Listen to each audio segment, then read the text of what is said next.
Posible ilipat sa intensive care unit ang 3 taong gulang na batang nasagasaan ng tricycle sa Maynila. 2 senior citizen naman ang patay matapos masagasaan ng motorsiklo sa Cebu City at Davao City. Saksi, si Ian Cruz. Pagtakbo ng batang babae sa Felix Huerta Street sa Santa Cruz, Maynila. Siya namang pagdating ng tricycle, biglang nag-brake, tumumba at nahagip ang batang 3 taong gulang. Ginagamot ngayon ang bata sa ospital at posibleng ma-ICU. Yung mga crack-crack po kasi yung ulo niya eh. Yung tinahi po yung ulo niya, kita na po kasi yung pinakabungo sa halos dito po. Sa atay niya, ano daw nangyari? May pagdurugo daw po sa loob ng atay niya eh. Bukod sa bata, minor injuries ang tinamo ng 3 sakay ng tricycle.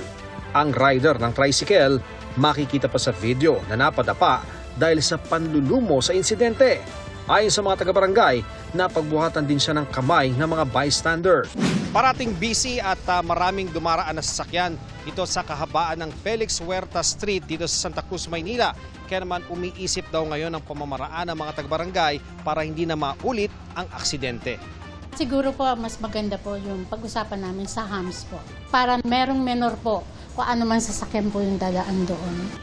Iniimbestigahan ng Manila Police District ang insidente. Pero nagkaroon daw ng pansamantalang kasunduan sa pagitan ng pamilya ng biktima at rider.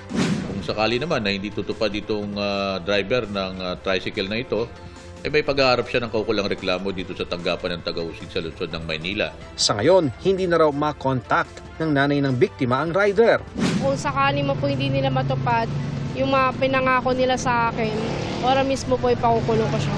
Sinikap ng GMA Integrated News sa makuhang panig ng rider pero sabi ng kanyang misis na nakausap namin sa telepono, abala ang kanyang mister sa paghahanap ng dugo para sa operasyon ng bata. Sa Cebu City, patay ang 72 taong gulang na babae na nasagasaan ng motorsiklo. Hawak na ng Traffic Enforcement Unit ang 18 anyos na rider na isang Indian national. Inako ng rider ang gasto sa ospital. Sa Davao City, namatay rin ang 80 anyos na lolang nasalpok ng motorsiklo. Ayon sa mga pulis, 14 anyos ang nakabanggang rider na itinakas lang umano ang motorsiklo sa kanilang bahay. Nakatakda siyang i-turn over sa Davao City Social Welfare and Development Office. Tumanggi magbigay ng pahayag ang mga magulang ng rider.